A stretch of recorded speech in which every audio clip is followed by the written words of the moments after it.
Hello friends, welcome to my channel movie explainer. आज हम explain करने वाले हैं Avatar the way of water.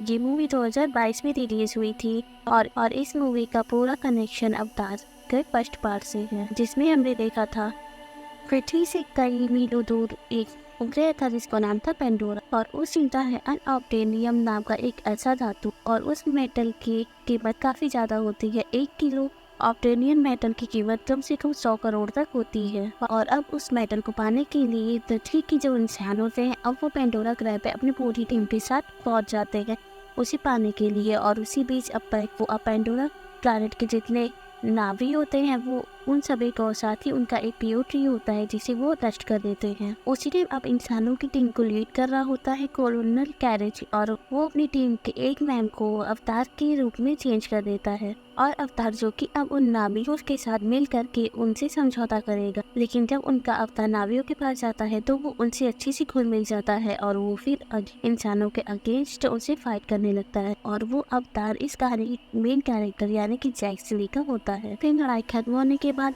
अब जैक सिली पेंडोरा प्लैनेट में रहने वाले नावियों के साथ ही हमेशा के लिए रहने लगता है। इसी वजह से अब वो पेंडोरा प्लैनेट का किंग हो जाता है, जिसे तोरक नाक्टो भी कहा जाता है। और इसी के साथ हमारे अवतार द वे ऑफ वाटर की शुरुआत होती है। हम देख पाते हैं कि जैक सिली और उसकी वाइफ जिसका नाम नेत्री होता है, और अब इन दोनों के 3 बच्चे होते हैं। और उन्हीं के साथ जैक ने अपने जो एक डॉक्टर फ्रेंड होती है उसकी बेटी को भी अडॉप्ट कर लिया था। वहीं दूसरी तरफ हमें उन इंसानों को दिखाया जाता है जो कि अब अपनी धरती की तरफ जा रहे होते हैं।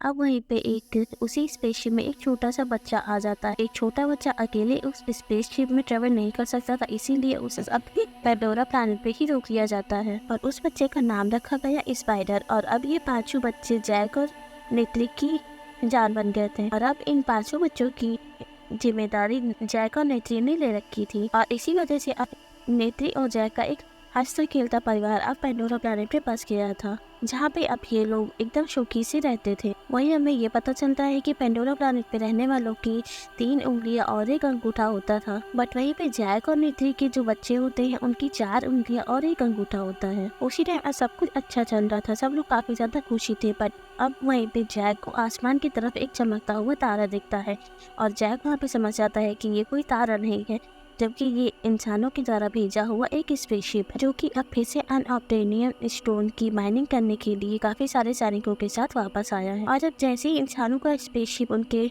ग्रह पे उतरता है तब वो पूरे पेंडोरा प्लैनेट पे आग लगा देता है, और तभी उस स्पेसशिप में से इंसान उतरते हैं जो कि पूरे रोबोटिक सूट में होते हैं। पूरे पेंडोरा प्लैनेट पे वो लोग तबाही मचाने लगते हैं, और उनके रास्ते में जो कोई भी आता था वो उन्हें खत्म कर देते थे, क्योंकि उन्हें सिर्फ और सिर्फ अनऑब्टेनियम स्टोन की माइनिंग करनी। और उसके बाद हमारा सीन शिफ्ट होता है सीधे 1 साल बाद का, जहाँ पे हम एक दूसरे अवतार को देख पाते हैं। और वो अवतार अपने नए शरीर को देख करके काफी ज्यादा परेशान हो जाता है, और वो अब उस पूरे लैब में उथल पुथल मचाने लगता है। वो उसके सामने जो लोग भी आते हैं वो उसे मारने लगता है। अब उसी टाइम उस लैब में जितने भी अवतार होते हैं वो अब अवतार को संभाल लेते हैं और उसे शांत कराते हैं। फिर उसे बताते हैं कि आप है कोलोनल कैरेज, और आप वही हैं जिन्होंने इससे पहले भी पेंडोरा प्लैनेट पे आकर के इन सभी नाभियों से फाइट की थी, और उसी लड़ाई में आपका शरीर काफ़ी ज़्यादा डैमेज हो गया था। इसी वजह से हम लोगों ने आपके शरीर का डीएनए और साथ ही उन नाभियों के शरीर का डीएनए मिला करके नया अवतार क्रिएट कर दिया। और आपको इस पेंडोरा प्लैनेट के बारे में अच्छे से नॉलेज है, इसीलिए आपको दोबारा से तो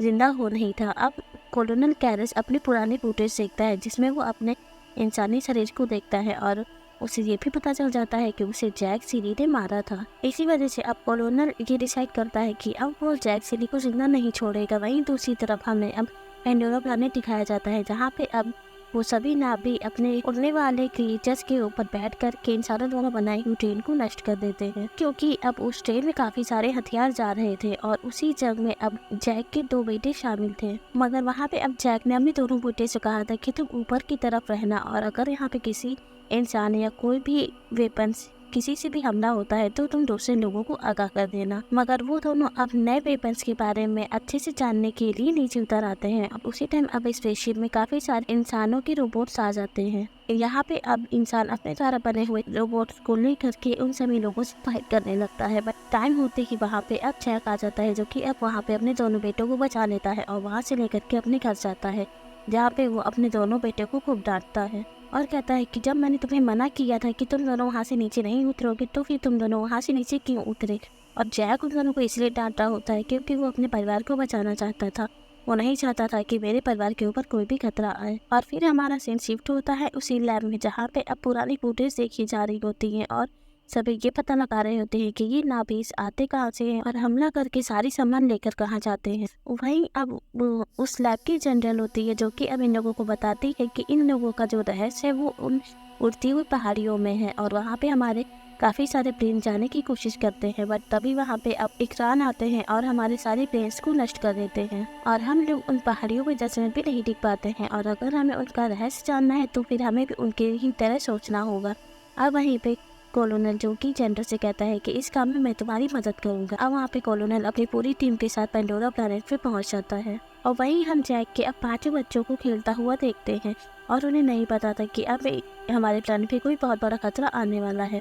इसी वजह से अब वो अपने सामने एक इनको उतरता हुआ देखते हैं और वो ये देखते हैं कि उसमें अब इंसानों के द्वारा बनाए हुए अवतार आए हुए हैं और इस चीज़ की खबर वो अब जैक को देते हैं। उसी टाइम जैक अब अपने बच्चों से कहता है कि जल्द से जल्द वहाँ से दबे पाओ भागो। और जैसे ही अब वो बच्चे वहाँ से भागने की कोशिश करते हैं तब तक के कॉलोनल की जो अवतार होते हैं वो आकर के सभी बच्चों को बंदी बना लेते हैं और साथ ही अब वो स्पाइडर को अपने साथ ले करके वापस आ जाते हैं। अब उस लैब में स्पाइडर के ऊपर जनरल काफ़ी ज़्यादा एक्सपेरिमेंट करती है और ये पता लगाने की कोशिश करती है कि आखिर नाभी हमलों के ऊपर हमला करने के बाद से कहाँ छिप जाते हैं। इसी टाइम अब कैरेज को ये पता चल जाता है कि ये बच्चा और कोई नहीं, वो बच्चा स्पेसशिप में पीछे छूट गया था और वो उसी का बच्चा है।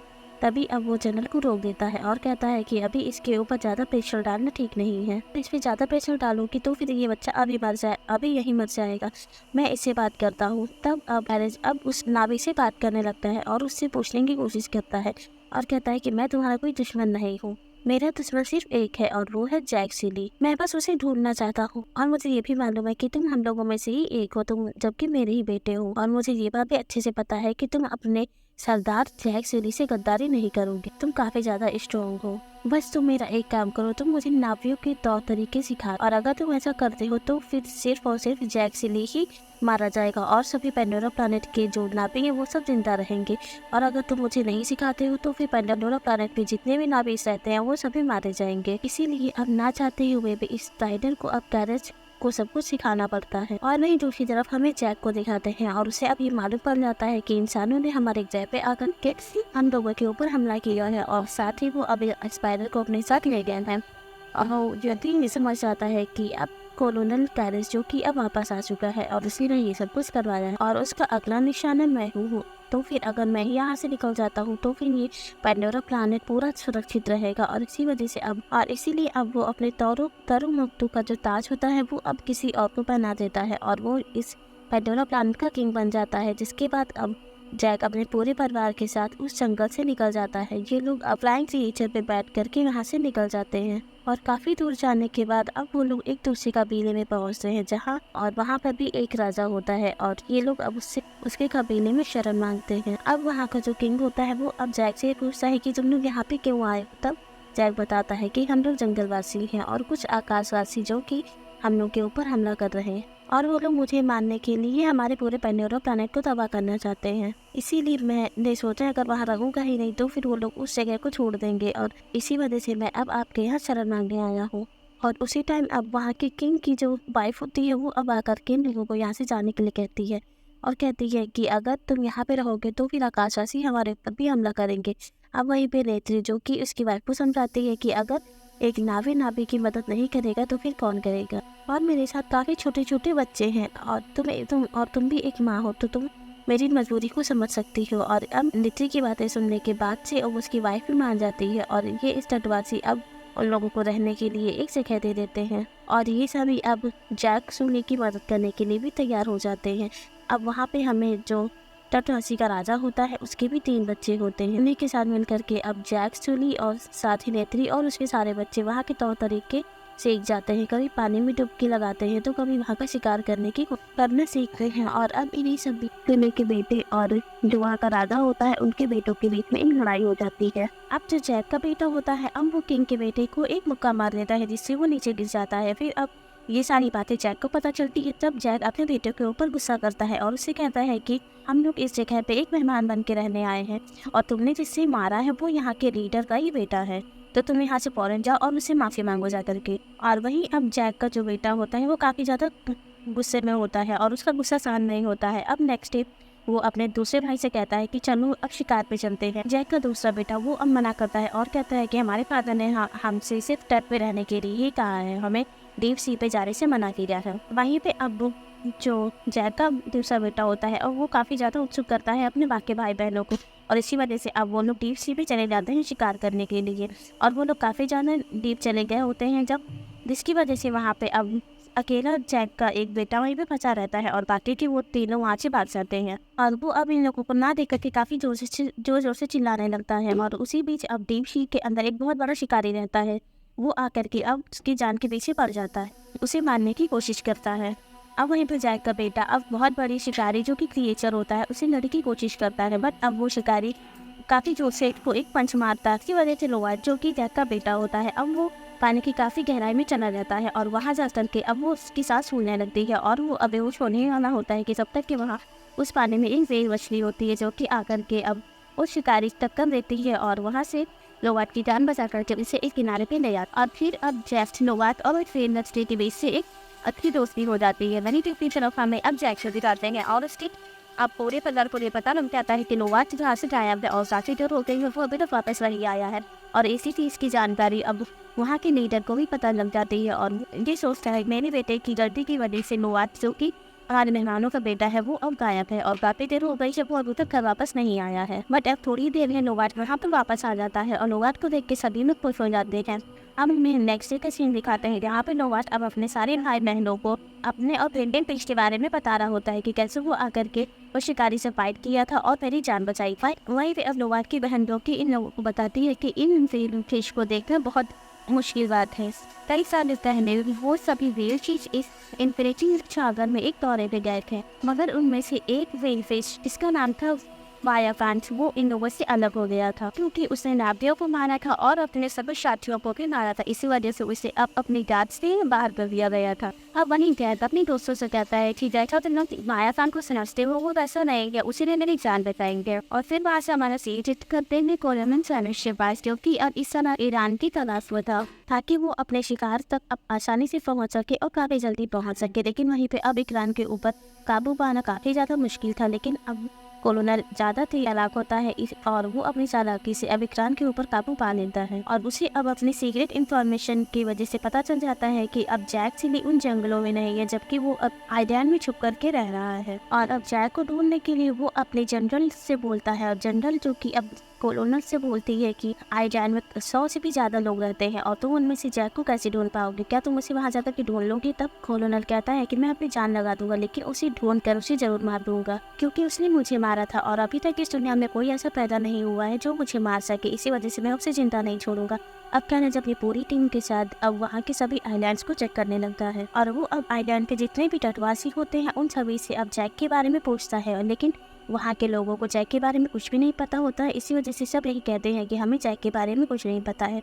लेकिन गैरेज के अंदर इतना ज़्यादा गुस्सा होता है कि अब वो वहाँ से जाते जाते उन सभी लोगों के घरों को जलाकर चला जाता है। वहीं दूसरी तरफ हमें आइलैंड पे जैक रहता है, वो आइलैंड दिखाया जाता है और वहाँ के अब लीडर को भी पता चल जाता है कोलोनल ने हमारे तटवासियों के घर जला दिए और थोड़ी देर में अब वो लोग हमारे भी आइलैंड पे आ जाएंगे, लेकिन जब तक कि मेरा आदेश नहीं होगा तब तक कि यहाँ का कोई भी नावी तुम्हारे बारे में कोलोनल गैरेज को कुछ भी नहीं बताएगा। तब जैक लीडर से कहता है कि हमें बस कुछ दिन की मोहलत और चाहिए, उसके बाद हम खुद ही इस आइलैंड को छोड़ के यहाँ से चले जाएंगे। वहीं दूसरी तरफ हमें गैरेज और उसकी टीम को दिखाते हैं। अब उसी टीम का एक मेंबर जो कि अब गैरेज को ये बताता है कि अभी भी उस आइलैंड की डीप सी में हमने इन शॉप को देखा है, हो सकता है हमें वहाँ से कुछ मदद मिल जाए। वहीं दूसरी तरफ लोवाक और मायाकान को दिखाते हैं। इन दोनों के बीच में रिलेशन और ज्यादा गहरे होते जा रहे हैं और यहाँ पर हमें पता चलता है कि जो मायाकान जो कि एक रेन मछली होती है इस अर्थ की, उसका माइंड इतना ज़्यादा शार्प होता है कि वो किसी भी मैथमेटिक्स, म्यूजिक, डायरेक्शन या किसी भी चीज़ में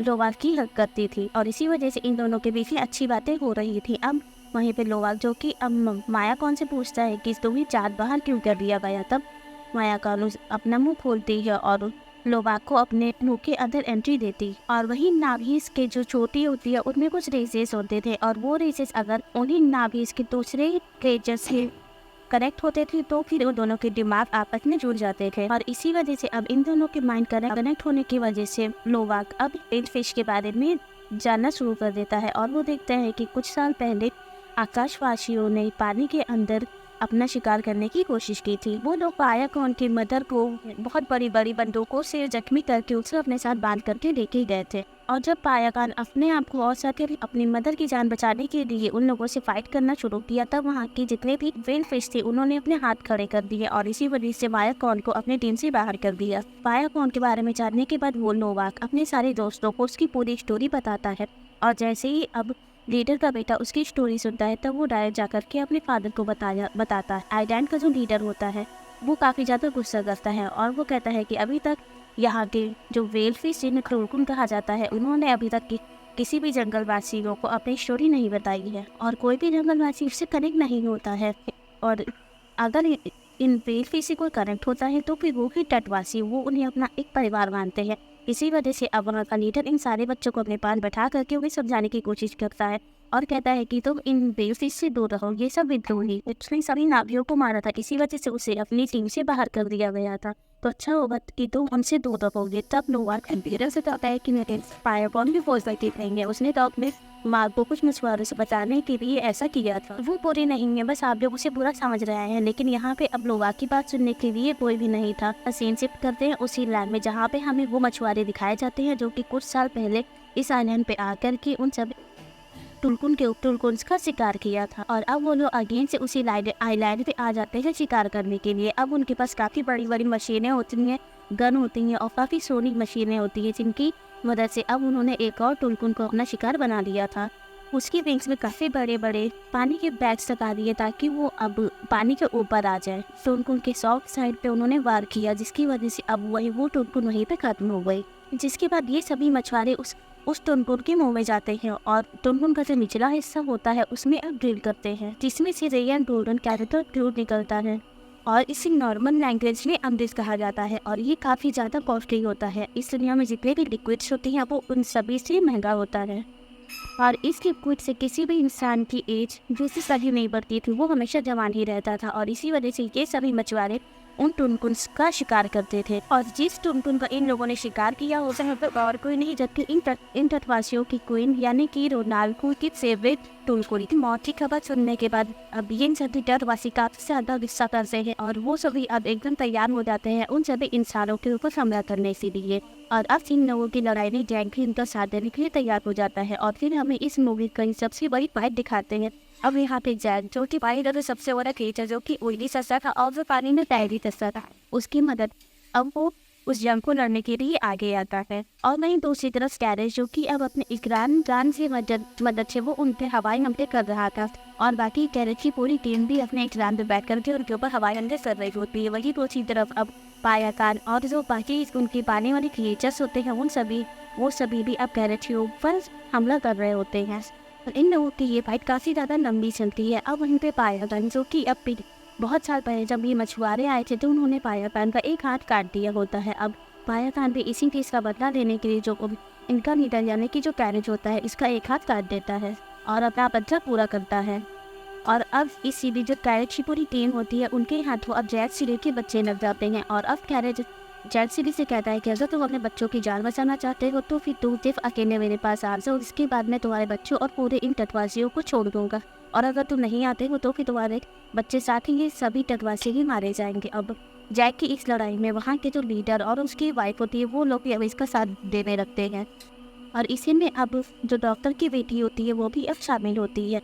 अब वहीं पे अब ये सभी नाभी और उनके जो अवतार होते हैं उनके बीच एक बहुत बड़ी फाइट होने लगती है और इसी फाइट में काफ़ी सारे लोग भी मारे जाते हैं। उसी में अब यहाँ पे आग लग जाती है, काफ़ी लोगों के घर तबाह होते हैं और काफ़ी चीज़ें भी तबाह होती है। उसका जो बड़ा बेटा होता है वो भी मारा जाता है और अब कैरिस के हाथ में जैक का छोटा बेटा जिसका नाम डोवाक वो अब आ जाता है और अब वो उसे मान ही जा रहा होता है कि तब तक कि वहाँ पे अब नेत्री आ जाती है और वो आकर के अब कैरिस के बेटे स्पाइडर को पकड़ लेती है और अब वो कैरिस से कहती है कि अगर तुमने मेरे बेटे को कुछ किया तो फिर मैं तुम्हारे बेटे को मार दूँ और इसका मतलब ये है कि बेटे के बदले बेटे की ही तुम्हें जान गंवानी पड़ेगी। हालांकि वहाँ पे कैलिस ने जैक से अपना बदला तो लेना चाहता था, लेकिन वो अपने बेटे को भी वो नहीं देख सकता था, और इसी वजह से अब वो जैक के बेटे को नहीं मारता है और ये फाइट यहीं पे खत्म कर देता है। जिसके बाद हम देखते हैं कि अब शिप में काफ़ी ज़्यादा तबाही मच चुकी होती है और उस पूरी शिप में आग लग जाती है। इसके बाद ये सभी अब पानी के अंदर डूब जाते हैं और तभी वहाँ पे एंट्री होती है पायाकान की, जो कि अब इन सभी तटवासियों की जान बचा करके उन्हें एक किनारे पे ले जाता है। और जैसा कि अब इन सभी नाभिस के पास एक वृक्ष होता था जिसके पास ये लोग जाते थे अपने सभी दुख दर्द को बांटने के लिए, वैसे ही अब पानी के नीचे भी एक वृक्ष होता है जिस और वृक्ष में हमेशा मायावा का वास था। और जैसे ही अब नीति उस वृक्ष से कनेक्ट होती है तब वो अपने पति यानी कि जैक्सली और साथ ही अपने बड़े बेटे का पास देख पाती है, जहाँ पे वो देखती है कि जैक्सली और उसका बेटा दोनों शिकार पे गए होते हैं। नेक्स्ट सीन में हम जैक्सली को देख पाते हैं जो कि अब वहाँ के लीडर के पास आता है और अब वो उनसे जाने की बात करता है।